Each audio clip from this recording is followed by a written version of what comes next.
tetapi kayaknya 7 turunan nggak ada habis-habis. In terms of wealth mungkin kelihatannya secara in terms of wealth dia orang ini tetap bisa punya kekayaan, tetapi arti daripada hidupnya itu, artinya sudah pasti dia menghabiskan semuanya. Sudah pasti di luar rumah Bapa tidak akan ada yang bisa menjaga hartanya sendiri. Pasti dihabiskan. Tidak ada yang bisa menjaga kesehatannya sendiri. Pasti dihabiskan. Tidak ada yang bisa menjaga hidupnya sendiri. Pasti dihabiskan. Tidak ada yang bisa menjaga masa depannya sendiri. Pasti dihabiskan. Di luar rumah Bapa tidak ada yang bisa menjaga miliknya sendiri. Pasti akan habis. Yang penting katakan amin. Very dangerous. Listen to me, church. Jangan coba-coba kita menjauh dari rumah Bapa. Apa artinya menjauh dari rumah Bapa? Makanya saudara kasih Tuhan, firman Tuhan ini ngomong begini. Ayahnya membagikan harta kekayaannya ini di antara mereka. Hartanya milik siapa? Ayo interaktif yuk sama saya yuk. Ayahnya membagi-bagikan harta kekayaan itu di antara mereka. Hartanya milik siapa? Ayahnya. Mau ini namanya orang Kristen kek, mau namanya ini orang gak Kristen kek, Tuhan berkati. Tuhan berkati. Dengar baik-baik ya. Banyak orang gak Kristen juga punya diberkati Tuhan. Banyak ya. Banyak anak-anak Tuhan juga diberkati Tuhan. Betul ya, banyak ya? Banyak. Tetapi yang menjadi masalah, orang ini yang sudah diberkati Tuhan, hartanya ini milik Tuhan. Siapa di sini bilang harta saudara milik saudara sendiri, milik Tuhan? Saudara bilang apa yang kamu punya bukan dari aku, semua dari aku. Katakan amin. Kesehatan saudara dari Tuhan. Amin. Harta yang saudara punya, rumah yang saudara punya, semua yang saudara miliki itu dari Tuhan. Katakan amin. Boleh saya dengar amin yang lebih meyakinkan lagi? Benar, saudaraku? Ada yang bilang itu milik saudara? Jangan coba-coba. Jangan coba-coba. Your life, your wealth, every single penny that you have on in your pocket belongs to Him. Katakan amin. Itu saudara harus tahu. Saudara dikasih kepandaian menyanyi. Saudara dikasih kepandaian untuk mau berbicara. Saudara masih bisa jalan. Semua milik Tuhan. Katakan amin. Bapaknya membagikan harta di antara mereka. Papanya punya. Dengar baik-baik ya. Karena saudara harus lihat. Cerita anak bungsu dan anak sulung tidak akan, will never be the same after this. Karena ini mempunyai satu deep revelation yang luar biasa. Semua, makanya kenapa saudara sering ngiri. Kenapa ya? Teman saya nggak pernah ke gereja, bukan anak Tuhan, diberkatin, bisnisnya jalan luar biasa, nggak pernah ke gereja, boro-boro diberkatin, dia diberkatin karena memang ada harta Bapak yang dibagikan ke dia, dibagikan. Tapi waktu dia pergi menjauh dari Bapak dan memang dia tidak pernah dekat dengan Bapak, it's dengan sengaja, meskipun dia nggak ngerti. Oleh karena itu saudara dan saya perlu kasih tahu orang, ayo kita kembali ke rumah Bapak karena di situ ada jaminan. Ngerti maksudnya? Dengan sengaja, kalau kita menjauh dari Bapak, dengan sengaja kita menghabiskan itu, tidak ada jaminannya. Kemarin saya cerita tentang asuransi, this is the thing. Asuransinya cuma terjadi di rumah Bapak, bukan di luar. Kalau di luar kelihatannya pokok. Coba deh, kita pikir deh, masa Tuhan kasih perumpamaan kayak gini, aneh sih. Ya, dia dapat harta milik bapaknya, pergi ke negeri yang jauh dengan sengaja dia habis-habisin. Bodoh dong. Ya disimpan dong, harusnya dikit. Kenapa dia mesti gitu? Kenapa dia mesti habis-habiskan? Nggak bisa, mau nggak mau harus habis. Katakan amin. Tahu dari mana saudara mau nggak mau pasti akan hancur? Tahu dari mana? Firman Tuhan. Buka bersama saya. Listen to this, catat supaya saudara tahu. Supaya saudara tahu dan supaya saudara dan saya mulai hari ini nggak akan berani pergi jauh dari Bapak. Nanti saya bilang apa itu artinya pergi jauh dari Bapak. Ingatin ya. Kalau saya lupa ingatin saudara. Karena saudara penting tahu. Oke? Buka bersama saya. Mazmur 73. Come on. Mazmur 73 ayat 16 sampai 18. Haleluya. Haleluya. Supaya saudara tahu, kita jangan berani-berani pergi dari Bapak. Ya, nanti supaya saudara tahu. Nanti supaya singar abis ini tahu apa artinya pergi dari rumah Bapak. When you sing, you can stay away from God sebenarnya. Ya, meskipun kelihatan saudara nyanyi. Oke? Mazmur 73. Haleluya. Haleluya. Mazmur 73 ayatnya yang ke-16. Ini berceritanya mengenai ada seorang yang bergumul. Tuhan, kenapa banyak orang yang luar biasa diberkati Tuhan pada orang-orangnya itu kelihatannya jahat dan sebagainya. Kalau saudara baca dari ayat 1 sampai ayat 15 kira-kira seperti itu ya. Dan maksudnya aku nggak ngerti Tuhan kenapa mereka tetap Tuhan berkati. Nah, 16 berkata segini. Tetapi ketika aku bermaksud untuk mengetahuinya, hal itu menjadi kesulitan di mataku. Ya, sampai aku masuk ke dalam tempat kudus Allah. Ya, sekarang saudara perhatikan sini dulu. Saudara perhatikan ke depan boleh, baca di Alkitab boleh, tapi saudara perhatikan sini. Aku bingung Tuhan.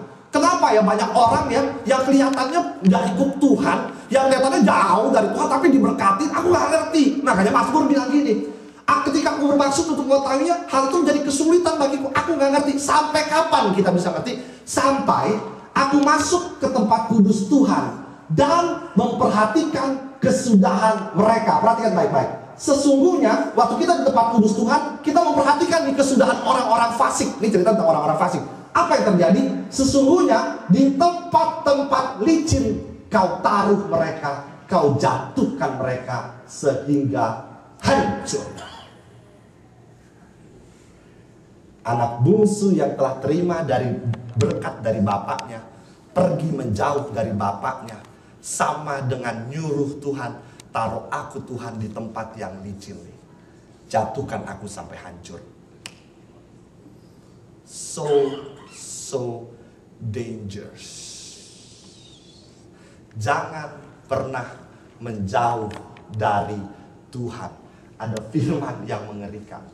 Kalau engkau tidak bersandar, tidak hidup di dalam rumah Bapa, sesungguhnya di tempat-tempat licin kau taruh mereka, kau jatuhkan mereka sehingga hancur. Itu sebabnya cerita anak bungsu waktu pergi menjauh, dia habiskan hartanya. Dia nggak mau. Dia mungkin mikir untuk saving a little bit. Dia mungkin mikir pakai akal sehatnya, gue mesti jagain dong di harta gue. Tapi mau nggak mau itu terjadi.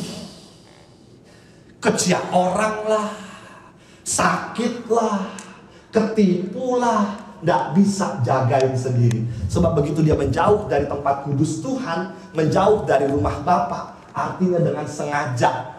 Sama-sama katakan dengan sengaja. Katakan dengan sengaja. Katakan dengan sengaja.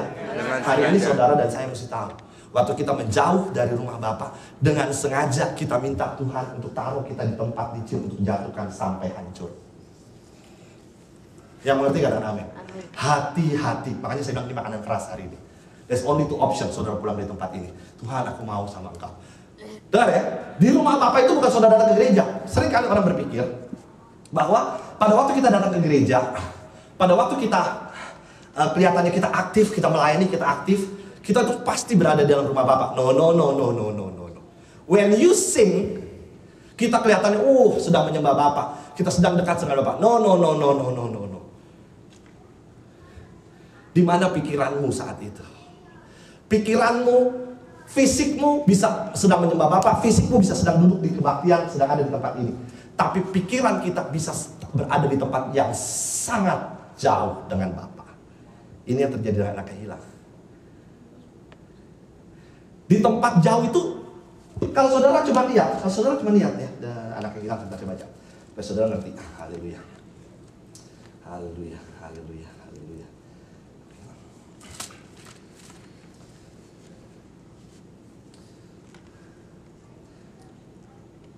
Beberapa hari kemudian anak bungsu itu menjual seluruh hartanya lalu pergi ke negeri yang jauh. Di sana ia memboroskan hartanya dengan hidup. Jalan kaki mau berapa jauh sih? Not only the fisik yang Tuhan maksud di situ. Jauh dari rumah Bapa is pergi ke negeri yang jauh. Waktu saudara mengangkat pujian kepada Tuhan, saudara bisa ada di sini. Bisa saudara duduk berada di sini, angkat tangan pujian. Tadi lagunya apa yang Oh Lord, I worship you. Ingat lagu itu? Saudara bisa nyanyiin lagu yang sama, tapi saudara bisa perkataan yang sama, tapi sedang jauh dari rumah Bapa. Bisa. Your pikiran tidak ada lagi worshiping. No. Mau coba saudaraku? Fritz, naik ke atas. Singer bantu saya. Kita coba bagaimana kita merasakan di dalam rumah Bapa, atau kita melayang jauh. Ayo, kita latihan hari ini. Sebab waktu when you worship, sebab waktu saudara worship, saudara bisa sedang lagi jauh. Kelihatannya worship, tapi saudara sedang jauh. Dan waktu saudara sedang jauh, hati-hati. Di situ artinya engkau sedang minta sama Tuhan untuk menjauhkan, menaruh engkau di tempat yang licin. Aku nggak mau di tempat yang licin. Aku mau di rumah Bapa. Amin. Mulai kita sekarang berada di rumah Bapa, katakan.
banyak saudara yang sedang menaikkan pujian ini, sedang worship kepada Tuhan.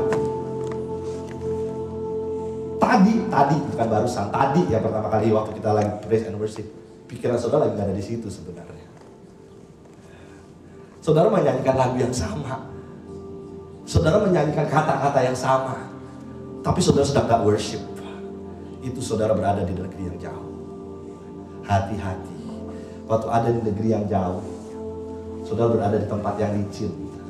Masa depan saudara sedang berada di tempat yang licin. Habis ini saya mau cerita sama saudara. When we worship Him, Tuhan sedang mempersiapkan masa depan saudara sebenarnya. Mau ditaruh di tempat yang licin apa di tempat yang aman. Nanti abis ini saudara. Makanya saya bilang hari ini makanan keras, supaya saudara mengerti. Jangan coba. Don't ever when you are worshiping Him, pikiran saudara melayang kemana-mana. When you worshiping Him, you worshiping Him. Tanggalkan semuanya. Nanti saudara akan melihat ada janji Tuhan yang luar biasa waktu saudara membiarkan saudara hidup di dalam rumah Bapa. Ini rumah Bapa. Oh Lord, I worship you. Ayo kita belajar saudara, kita belajar berada di rumah Bapa. Oh Lord, I worship you. Be glorified and magnified. Oh Lord, I worship. Oh Lord, come on, worship Him, katakan. Oh Lord, I worship you. Oh Lord, I worship you. Be glorified and magnified. Oh Lord, I worship you.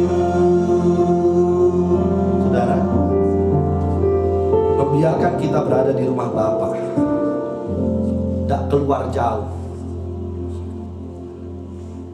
Tapi silakan singkat dulu kembali. Tetapi Pak, seringkali banyak orang saudara kasih Tuhan merasa diberkati, merasa saya keadaannya aman-aman aja, baik-baik saja. Ngapain sih saya mesti seperti ini? Anak bungsu ini pun diberkati, kekayaan bapaknya dibagikan kepada dia, tapi dia pergi ke tempat yang jauh.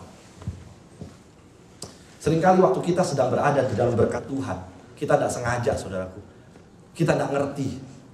Berkat itu membuat kita pergi ke negeri yang jauh. Di situ artinya dengan sengaja kita menghabiskan, membiarkan Tuhan menaruh kita di tempat yang licin. Saudara mau di tempat yang licin? Saya nggak mau. Sedih ada yang mau tempat yang licin? Oh berat saudaraku. Ngapain ada di tempat yang licin? Itu artinya saudara, terus kalau dengan sengaja menaruh aku di tempat yang licin, menjatuhkan aku HP hancur. Saudara mau? Nggak mau. Mending di rumah Bapa. Amin. Balik lagi ke Lukas. Ayo lihat, perhatikan baik-baik. Perhatikan baik-baik. Sehingga saudara tahu. Yes, maybe I am in the church. Maybe I am here in the church on the Sunday service. Yes, maybe I'm doing a ministry. Mungkin aku melayani, mungkin aku bekerja untuk Tuhan. Tapi aku tuh ada di tempat yang jauh sebenarnya. Tidak benar-benar sungguh-sungguh membiarkan Bapa ambil alih dalam segala kepenuhan kehidupan kita. Hati-hati saudara.